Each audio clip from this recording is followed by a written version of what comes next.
Et bonjour à tous, je vous propose aujourd'hui de faire le tour du verger potager Saint-Tropique au mois d'août. Donc ça fait un petit mois où on n'est pas venu voir ce qui s'était passé. Et l'objectif, ça va être de voir l'évolution des cultures. Alors je vais essayer de faire ça assez rapidement tout de même. De toute manière, il n'y a pas énormément de choses à dire puisque globalement ça s'est pas trop mal passé. Les chaleurs bien sûr sont arrivées. Et malgré les dégâts que j'ai eus il y a 2-3 semaines que je vous avais montré en vidéo, globalement l'évolution a été correcte. Donc on va retrouver quand même les mêmes problématiques qu'on avait, c'est-à-dire notamment sur les maïs, qui ont très peu évolué. Donc ils font une taille de 1,50 m pour certains au maximum. La majorité va faire 1 m, voire un petit peu moins d'1 m. Et du coup, la culture du maïs a plutôt mal fonctionné cette année. Donc je suis assez déçu à ce niveau-là. Mais pour le reste, globalement, ça s'est pas trop mal passé. Malgré tout, je n'ai pas vu non plus de ce qui s'appelle le saut du chat. Enfin, en tout cas, c'est comme ça qu'ils le nomment. C'est-à-dire une évolution plutôt très rapide, très forte des plantes liées à la syntropie. Alors pour le coup, ce point-là, pour moi, ça n'a pas spécialement fonctionné. En tout cas, je ne l'ai pas remarqué. Et je dirais que c'est pas très grave, puisque moi, ce qui m'intéressait surtout à la syntropie, c'était justement le fait de densifier le nombre de plantes. Donc ça, à ce niveau-là, ça a bien fonctionné, puisqu'au final, j'ai mis beaucoup de plantes quand même sur des petits espaces. Et l'évolution des plantes s'est faite à peu près normalement. En tout cas, j'ai pas noté spécialement de problématiques à ce niveau-là. Bon, bien sûr, certaines plantes sont plus évoluées que d'autres. Là, on a un ragouminaer, par exemple, qui se développe très doucement. On peut voir qu'il a toujours des feuilles jaunes, donc sûrement un manque d'azote. Et par contre, si on va voir un autre ragouminaer juste en dessous, qui est ici, donc à quelques mètres, on va dire à 3 mètres, celui-ci, il va beaucoup mieux. Il est plus grand, il a de meilleures couleurs, donc je ne peux pas vraiment tirer de conclusion sur la syntropie et sur les tailles. Par contre, je note quand même que globalement, les plantes, elles arrivent à bien se développer, même si elles n'ont pas trop d'espace. Et pour ça, j'ai un bon exemple, c'est les choux. Donc j'ai récolté 2 choux que je vous avais montrés sur vraiment un tout petit espace ici, avec d'autres plantes. J'en ai récolté 2, il y en a encore un que je peux récolter. Il faisait un poids de 800-900 grammes, donc ce qui est peut-être légèrement moins s'ils avaient plus d'espace, mais sur des petits espaces comme ça, où ils étaient vraiment collés à 20-30 cm, il n'y a aucun problème, ça a très bien donné. Et même avec d'autres plantes à côté, comme une blette, on avait des saules, des amarantes et tout un tas de plantes. Aussi, ce que je voulais en profiter pour vous montrer, c'est que j'avais un gros problème de rate au pied. Et du coup, pour essayer de pallier à ce problème-là, j'ai mis en place ce système-là avec les ondes. Alors bon, c'est pas mal critiqué sur Internet, mais vu que j'ai pas vraiment envie de les tuer et plutôt de les repousser, j'essaie de trouver d'autres solutions palliatives. Donc j'ai mis ce système-là et je verrai ce que ça dit. Donc il y en a 3 dans la partie verger syntropique et 1 au niveau des raisins. Je verrai ce que ça dit, puis je vous ferai un petit retour si je note une amélioration. Pour vous montrer d'ailleurs les dégâts que font les rats au pied, ici j'avais implanté les haricots. Donc là j'avais fait 3 lignes de haricots sur les plantations de juin. Et par exemple, tout ici, sur toute cette ligne, il y a 2 mètres ici, 2 mètres carrés, où j'ai perdu tous les haricots qui ont été bouffés petit à petit, justement par-dessous. Donc je suis à peu près certain que c'est les rats au pied, surtout qu'on voyait des trous de rats au pied à ce niveau. Donc ils font vraiment beaucoup de dégâts. J'ai perdu aussi pas mal d'artichauts et je crains pas mal en fait pour les arbres, puisqu'en hiver il n'y aura pas les plantes annuelles. Et du coup j'ai peur qu'ils s'attaquent aux arbres, vu qu'ils sont tout jeunes. Je risque quand même de les perdre. Et en particulier les aziminiers. Donc là il y a un aziminier juste à côté. J'ai mis ce système là. Je vais essayer vraiment de les préserver, ces plantes là, elles m'intéressent beaucoup. Et donc le principal pour moi, c'est surtout de protéger les arbres, arbustes, donc les saules qui sont aussi tout jeunes, les ragouminaers comme je vous ai montré, les boutures de casseille, toutes ces plantes-là pérennes. Pour moi, c'est très important que j'arrive à les sauvegarder, qu'elles arrivent à passer l'année. Et une fois qu'elles auront 2-3 ans, là, j'aurai plus trop d'inquiétude des rats aux pieds. Ils pourront manger un petit peu les racines, mais ça n'ira pas faire trop de dégâts. Donc là, vraiment, sur ces premières années, il va falloir que je fasse attention. Et j'espère que ce système va contribuer à écarter un petit peu les rats aux pieds du jardin. Encore une fois, j'évite vraiment de tuer les animaux, même les gastéropodes par exemple, limaces, escargots. Bon, ils me bouffent beaucoup de choses au verger potager, mais également au potager traditionnel.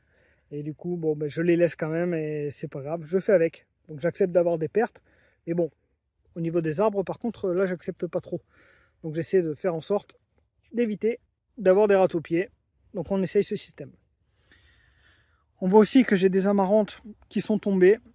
Alors, elles sont pas très grandes, comme je vous avais dit dans une précédente vidéo, elles devraient faire 2 mètres de haut. Elles font plutôt 1 mètre, voire un petit peu moins. Bon, on va faire avec, mais par contre, j'en ai quand même pas mal qui sont renversés, comme les maïs. Alors, je les laisse, je les ai pas taillés, et on verra si j'arrive à récolter quelques graines. Pour les tournesols qui étaient tombés, donc j'ai fait comme on m'avait conseillé en vidéo, j'ai tout remis au sol, ça fait un petit peu de paillage. Donc je vous montre ça rapidement. Ici, voilà, j'ai tout taillé. Donc ça a pas mal éclairci, du coup il y a beaucoup de lumière qui doit rentrer maintenant dans cet espace-là. Espace où d'ailleurs j'avais mis 4 artichauts, j'avais fait une alternance de bouture de saule qu'on retrouve ici avec bouture de casseille et à côté artichaut. Et les 4 artichauts, ils se sont tous fait bouffer. Donc comme je vous dis, les rats-aux-pieds hein, qui vraiment font des dégâts ici.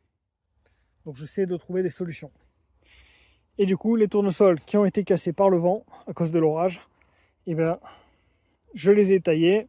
Alors il en reste encore 2 qui sont ici et qui vont probablement se développer correctement pour que je puisse récupérer des graines.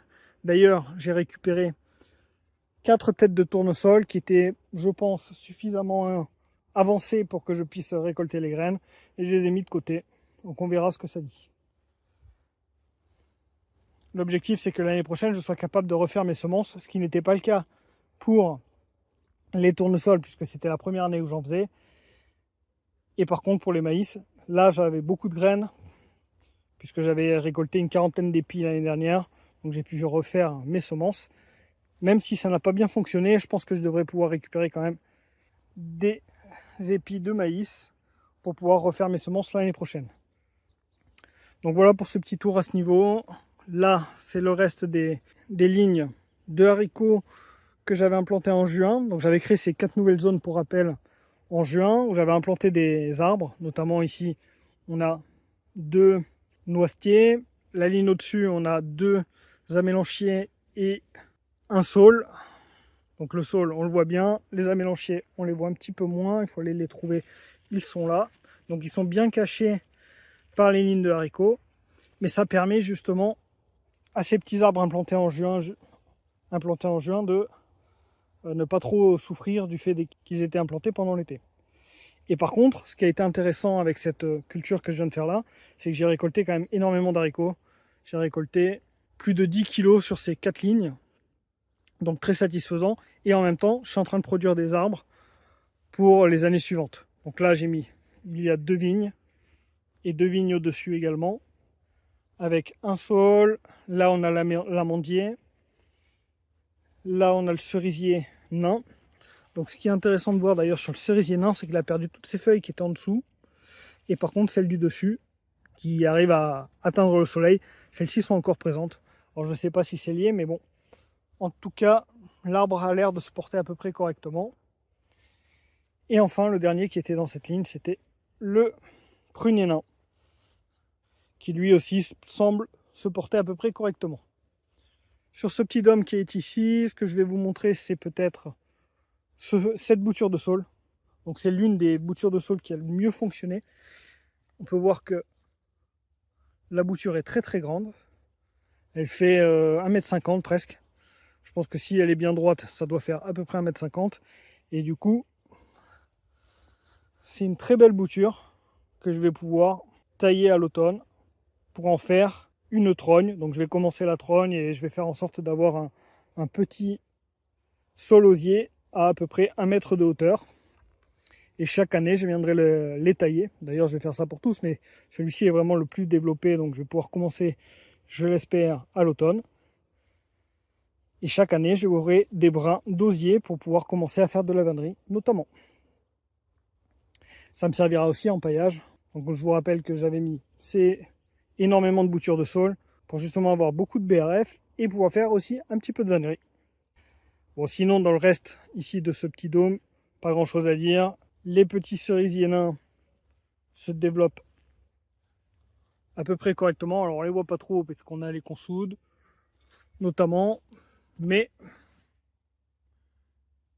ils sont toujours là et vivants. On a aussi d'autres petits arbres. Là c'est un arbre colonnaire. Alors je maîtrise pas trop non plus ce type d'arbre. Normalement c'est censé faire des fruits sur une seule tige. Mais là je vois qu'il fait beaucoup de tiges, alors je sais pas trop. D'ailleurs là je pense que j'ai fait une erreur. Il faudrait que j'arrache tout ce qui part en dessous du point de greffe, ce que je n'ai pas fait. Donc je vais venir tout à l'heure et je vais venir les couper. Je viens seulement de m'en rendre compte. Là, c'est pareil. Il faut que je vienne tailler.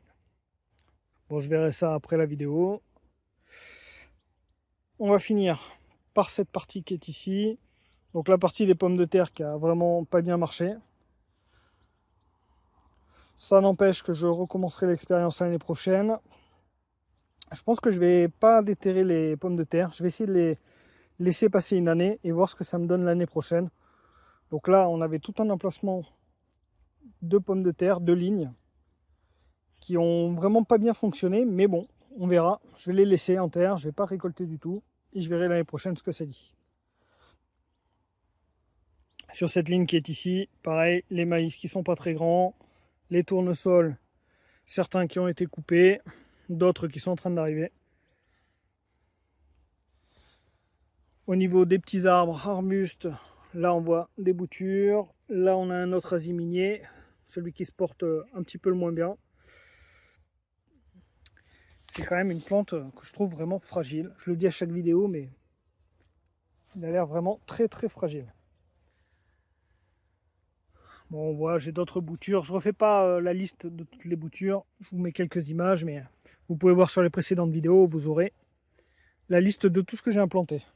Là, on voit un autre saule qui aussi se porte très bien.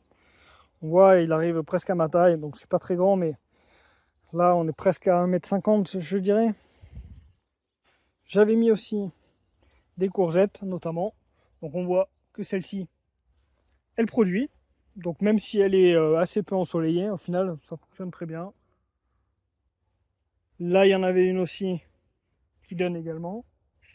Également, on peut voir, j'ai des tomates qui sont présentes dans le verger potager Saint-Tropique et ça ne gêne pas vraiment.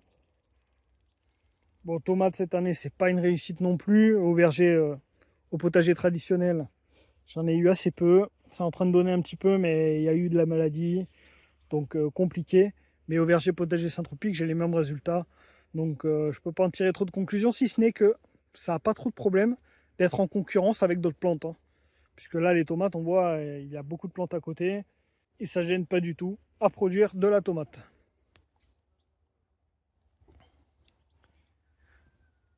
Ici, on a la zone des poires de terre. Donc les poires de terre, j'avais pas trop d'inquiétude, ça s'est très bien développé.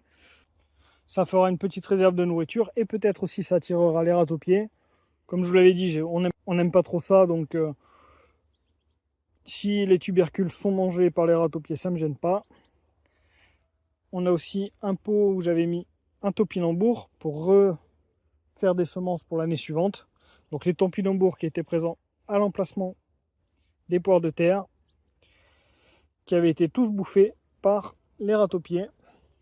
Et donc là, j'essaye dans quelques pots, j'en ai laissé un ici, j'en ai remis d'autres plus loin, plus au soleil, pour refaire de la semence, des tubercules que je réimplanterai au printemps prochain. Aussi, dans les poires de terre, normalement, on a un amandier qui était parti de semis, qui est ici. Alors lui, il est vraiment très peu ensoleillé. Et du coup, il fait une tige un peu plus grande que les autres. On va aller voir le deuxième amandier qui est par là-bas.